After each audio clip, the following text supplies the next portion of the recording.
The Increased Performance 2024 Camp Tour.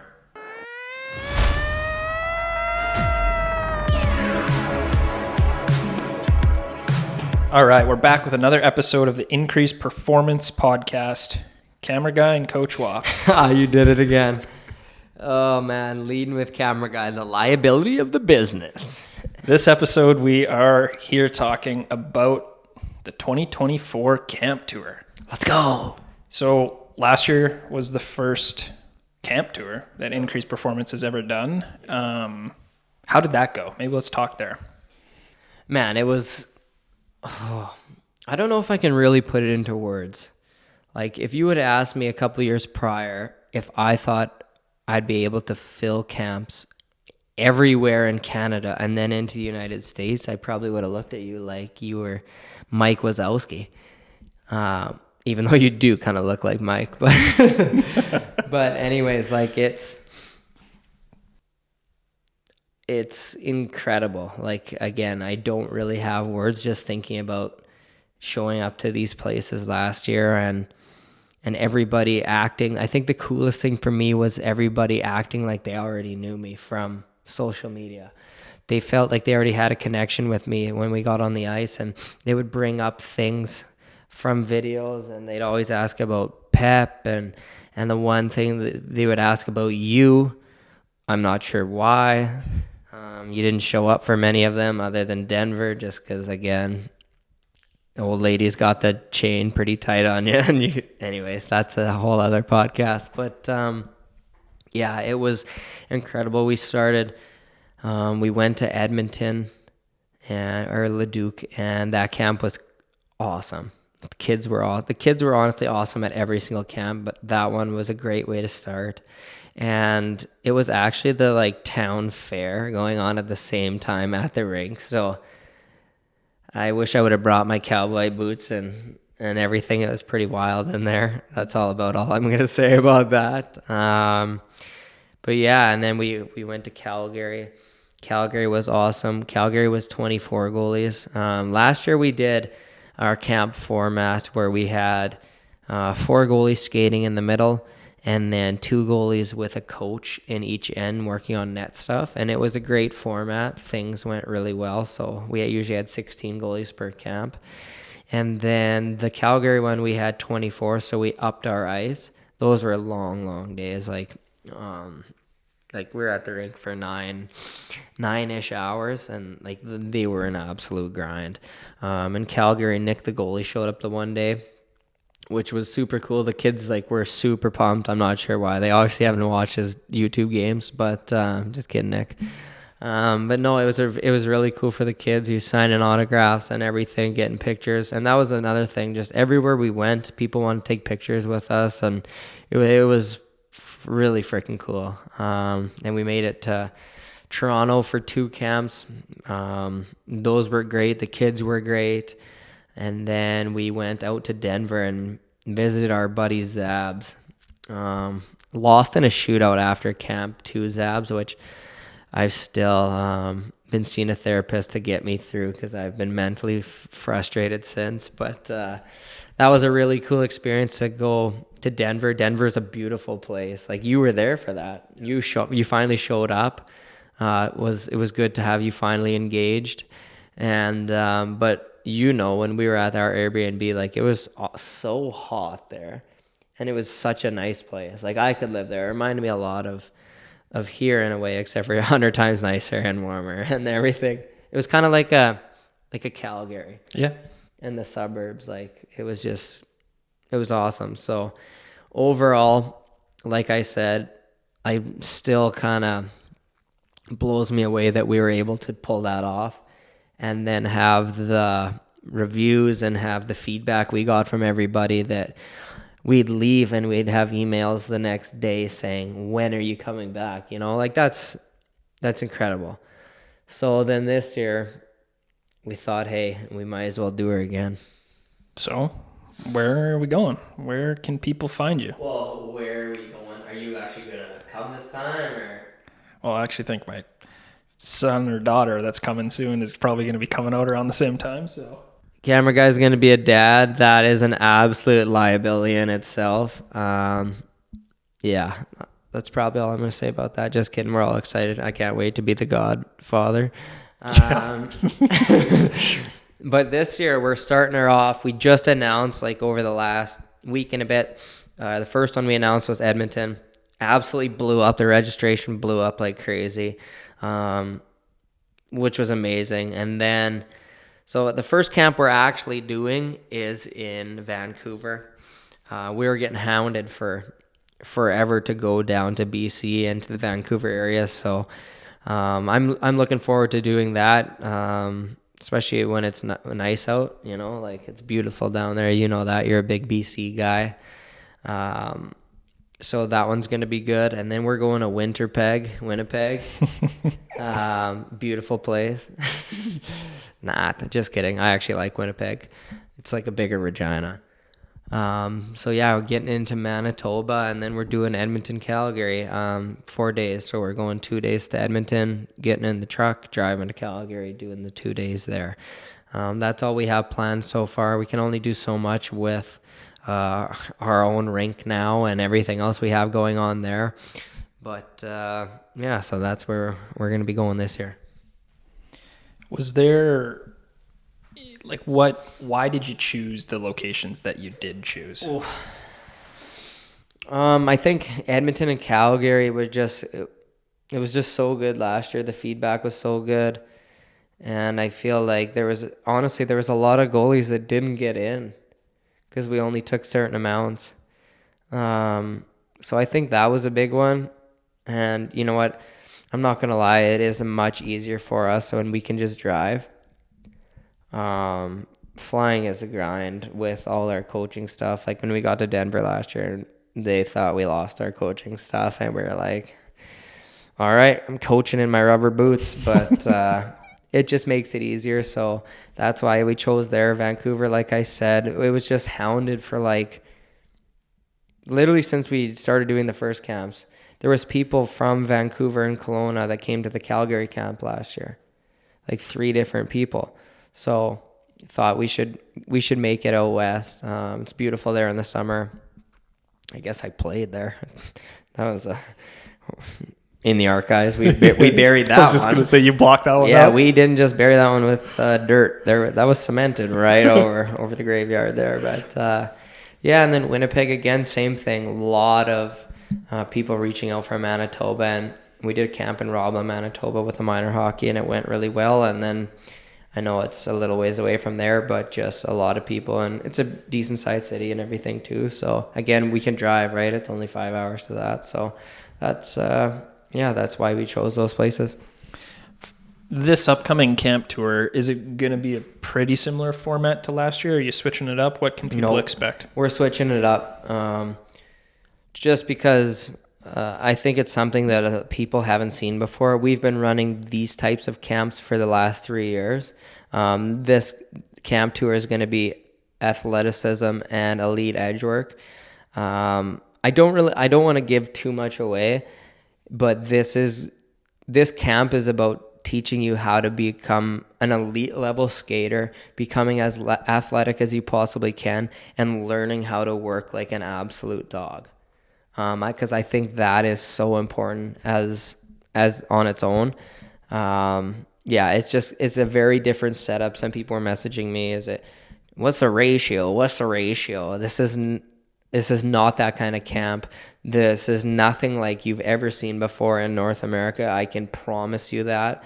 And the feedback that we always get from our camps here that we've done that format, the kids and the parents absolutely love them. And I see what it does to the kids. Mm-hmm. There's just I've seen the strides that I've seen in 2 days from kids skating and pure athleticism and everything.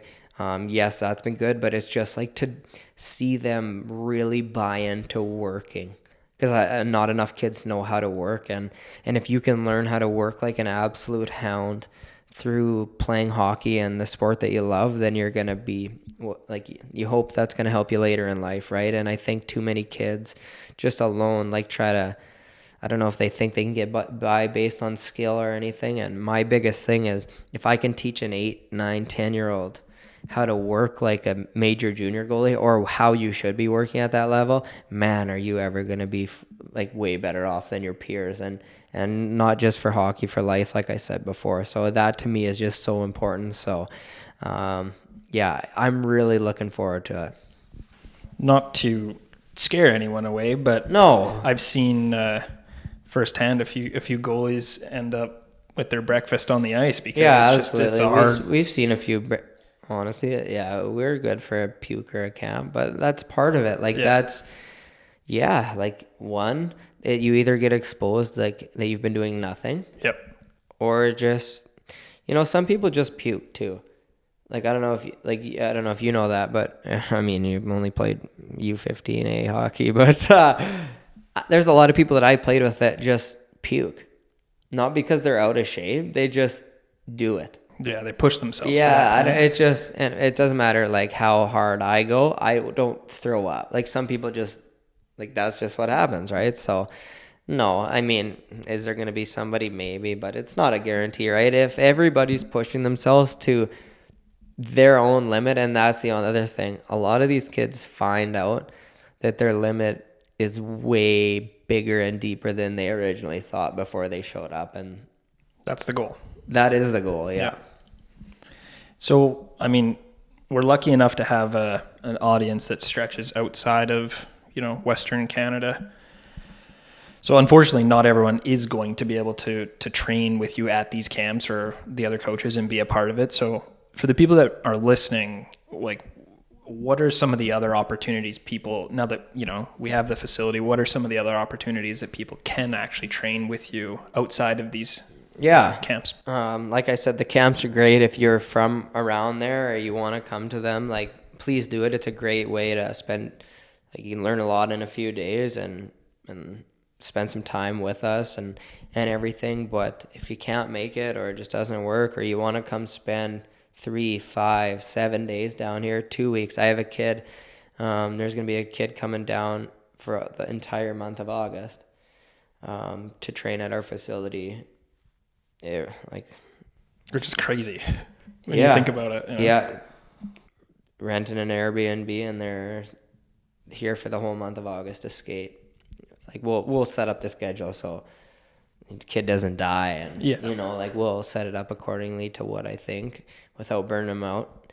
But yeah, if you want to come down and spend that time with us or with me, like, just send me an email and we can definitely set that up. Like I said in the previous podcast, there's now multiple kids coming from even the States for multiple days at a time. And honestly, it's been crazy since we put out that first podcast kind of talking about that.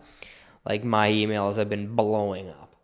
There's been at least 2 to 3 people every single day asking about coming and spending time with me this summer, which is incredible. Like, but again, having the facility allows us to do that. Yep. It allows us to get on the ice whenever we want, and it also allows us to, like, help you with, like, more than that. Like, we can also sit down and help build a development plan, like, go through those avenues. Like, there's just, the opportunities are endless for having this space, and I'm super excited for it. So, like I said, if you can't make it to the camps or whatever, but you want to come train or whenever, just send an email and hopefully we can get something set up for you.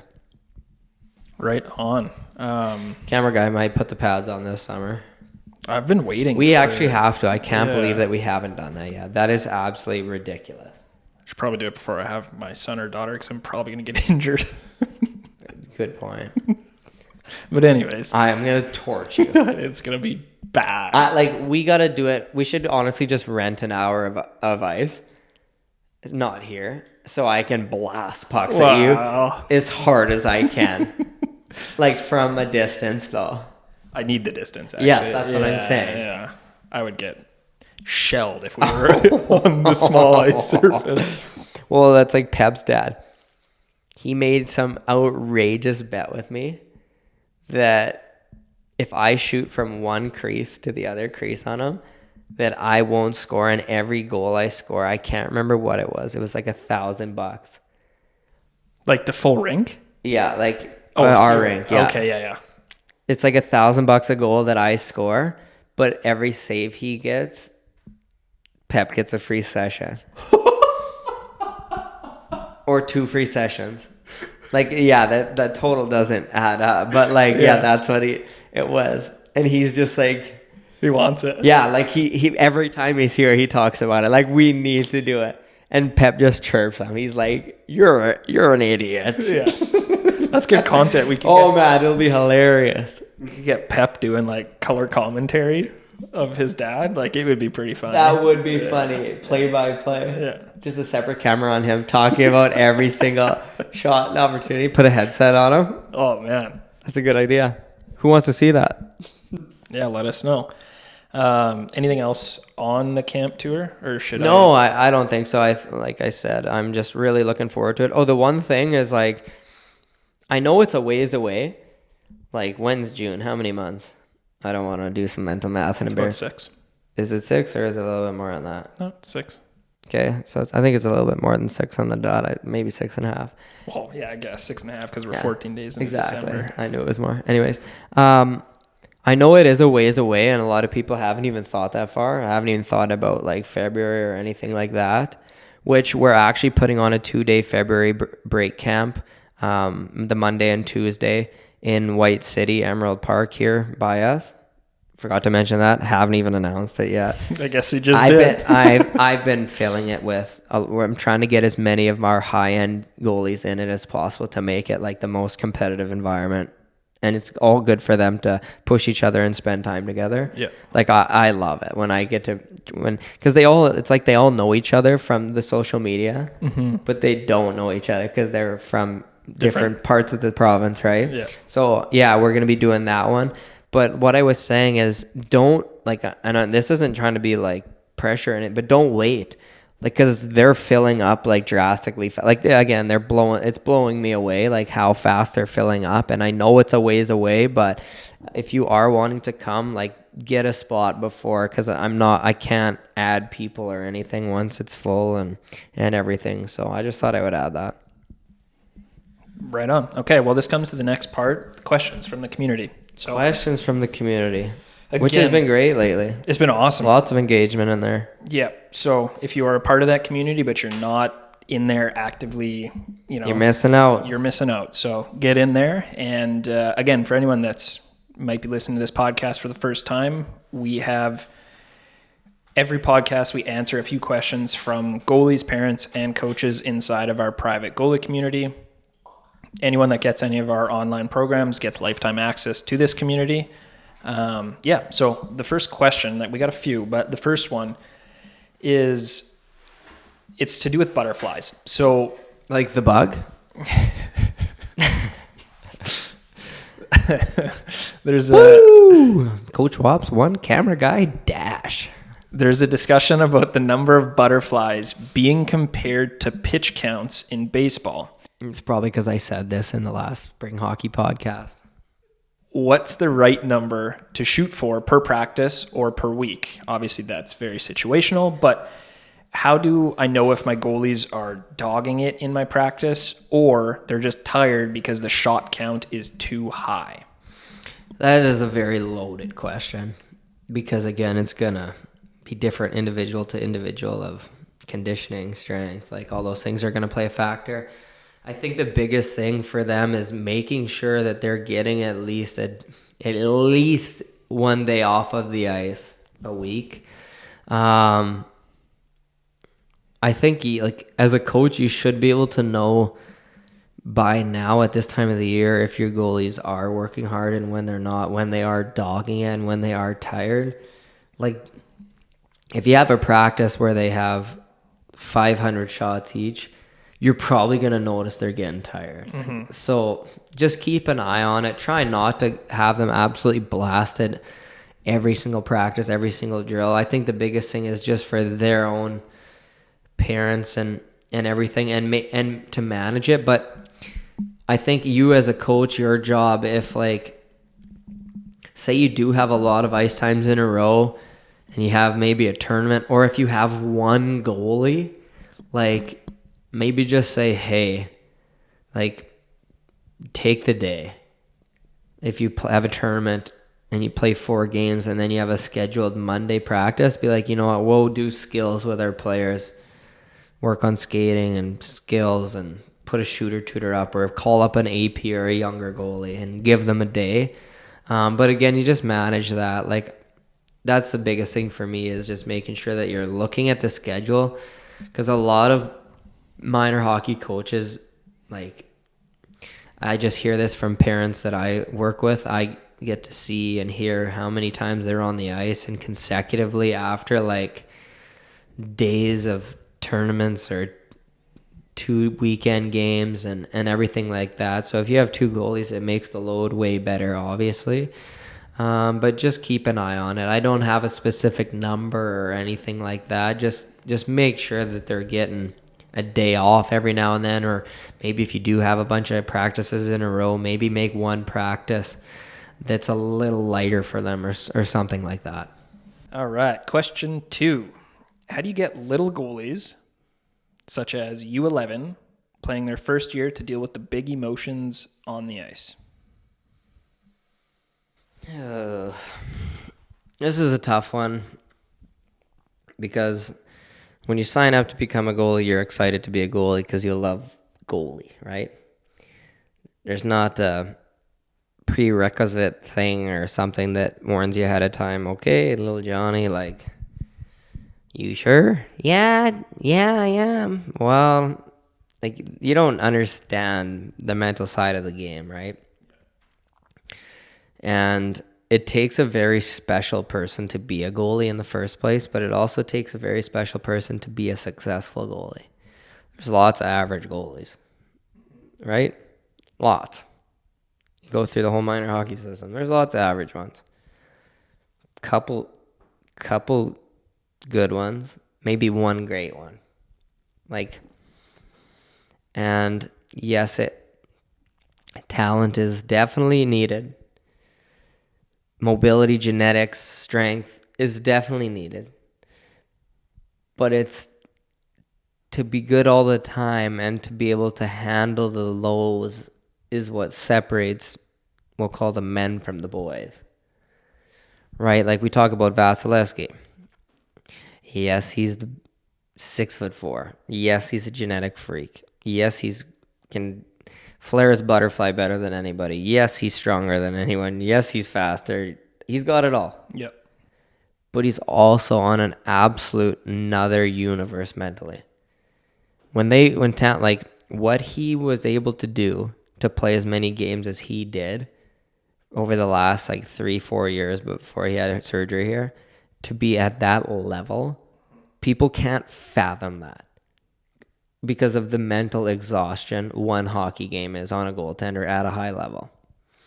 So to be able to do that, like the one cup they won, he got a shutout in every series clinching game. People can't fathom that.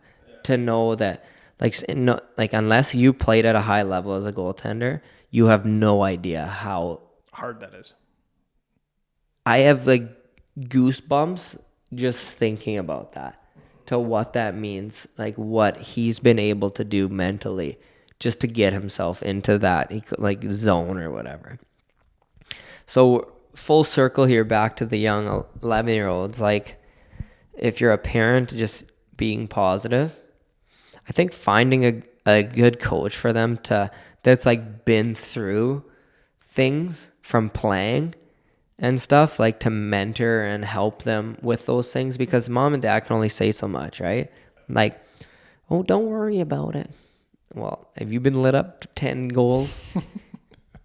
Like, yeah, for sure. It's easier said than done. Yeah. And yes, you just, as a parent, you got to stay positive and remind them like it's just a game and that you love them, and sun comes up tomorrow, right? Unless it's a rainy day, but like, all you can do as a parent is stay positive. I would just try and find somebody, like a coach or somebody that they can go to and get that advice, like, again, from somebody that's been in the trenches, and whatever those trenches look like. Like, and I don't want this to offend anybody, but you have to have played some level of hockey you can still be a good coach and know the X's and O's and not have played at a high level.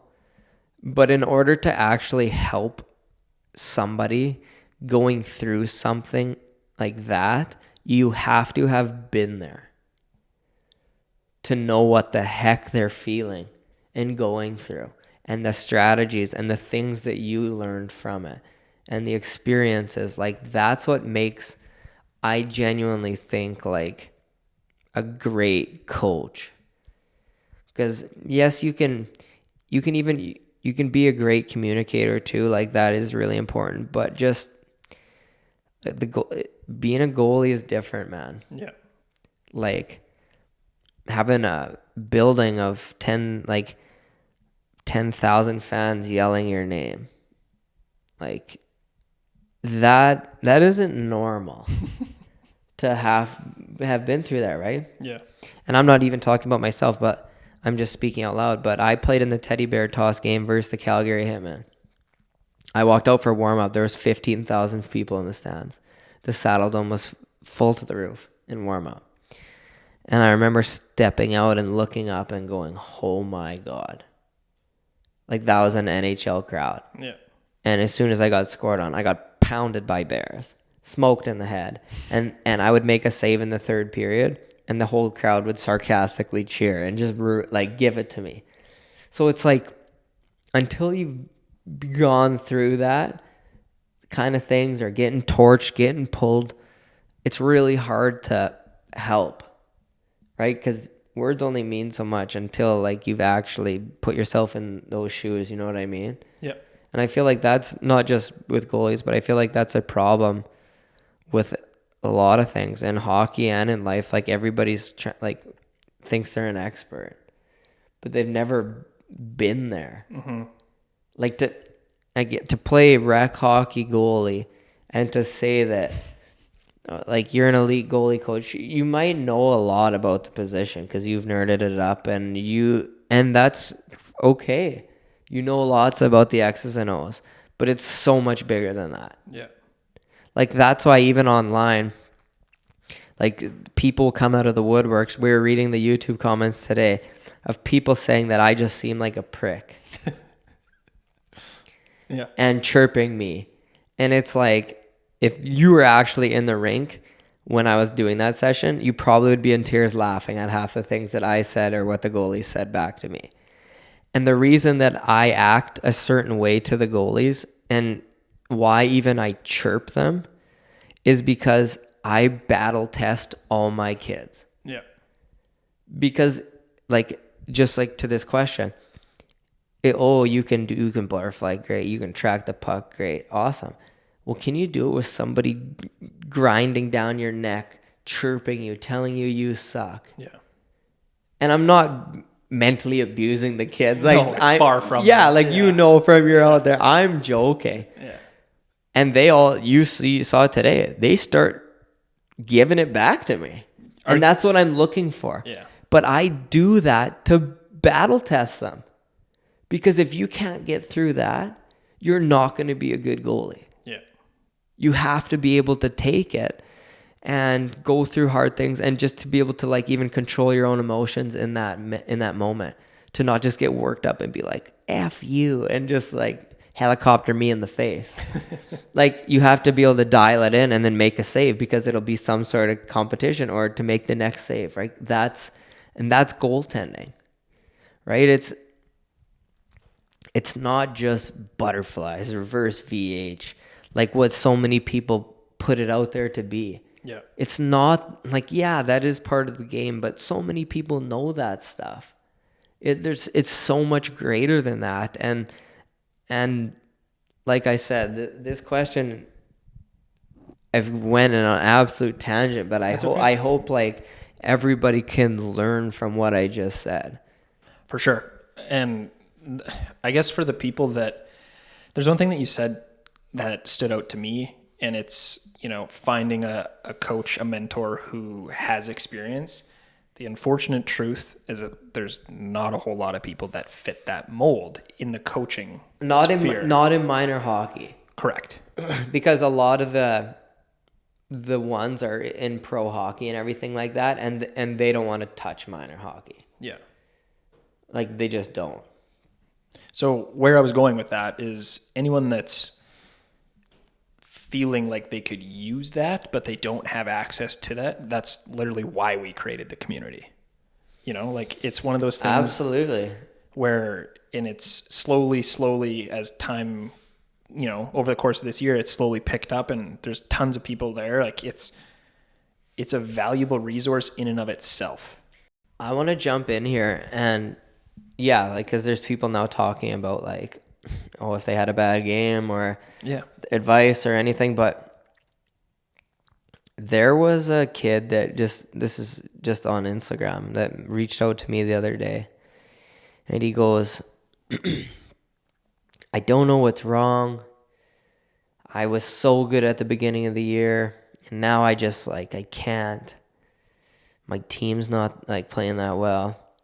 And I was like, he's like, why am I like this? And I was like, I wasn't sympathetic at all. Mm-hmm. I said, quit feeling sorry for yourself. Like, this is part of it. And the reason that you were good at the beginning of the year is because, like, you believed you were good, and now you're in your own head, which does happen. But don't, and that's life too. Like, don't feel sorry for yourself too. You get pulled, you get pounded one game, wake up the next day and be the hardest worker at whatever you're doing. Mm-hmm. Don't feel sorry for yourself for a second, because even in life, you feel sorry for yourself for a second, you're going to get swallowed up and spit out. Mm-hmm. The hockey world is no different. Sports are no different, right? Even no matter how crappy it is or how down you are, you got to find a way for the next day to pull it out. So back to what this kid was saying, and I just said, I'm like, man, like go get to work. Mm-hmm. Like, quit thinking that the world's coming down on you and that you're having the one thing he said was, I'm just not getting any luck. And it's like, man, like, you create your own luck, right? So even he goes, okay, I know, thank you.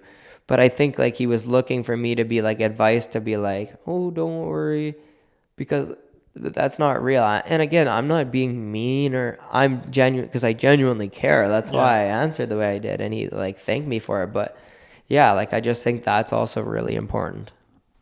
That was a good question. You went on for a while. I like it. Yeah. Holy crap. My throat, like, I feel like we're traveling the Sahara right now. We got one more to finish her off. So, in a team practice, how much time should a goalie... Sorry, let me rephrase that. In a team practice, how much time should be goalie-only work? Right now, they do the first 20 minutes, which is goalie-specific time, and then they join their team. Oh, that's incredible. Like, if you're giving your goalies 20 minutes every practice, you're an amazing coach. Yeah. Like, because, like, I'm thinking, like, 10, 15 minutes, would be, like, a normal, what you should be giving. Because, again, you don't want to disrupt the practice that much, right? You still have a full team. It's not all about the goalies at all. So if you can just give them even 10 minutes at the beginning of, like, actual, like, you have a plan for them or they have a plan, don't just give 10 minutes. Yeah, hey Jeff, can you go take the goalies? And you go to the other, Jeff goes to the other end and just rips pucks. Like, that's a good Jeff impersonation. Yeah. I really went into character. You did. Eh? Out of Sorry, nowhere. Jeff, whoever Jeff is, or if your name is Jeff, just bury Jeff. But all right, goalie. Sorry. But yeah, like, as long as that 10 minutes is productive and dialed in, then that's fine. But again, whoever this is saying that they give 20 minutes, like, that's amazing. Yeah. If it's used properly. Right. Then, if your goalies aren't better by the end of the year, then there's a problem. Yeah. Either with whoever's delivering the message or the goalie's not busting their butts. Because if every goalie got 20 minutes at the beginning of practice with actual dialed in plan and work and effort, oh man, would they ever, like, if Canada just did that tomorrow, all of a sudden we'd be the new Russians. So I got a follow-up question for Is this from the community, or is this from you? this for me. So Can I decline?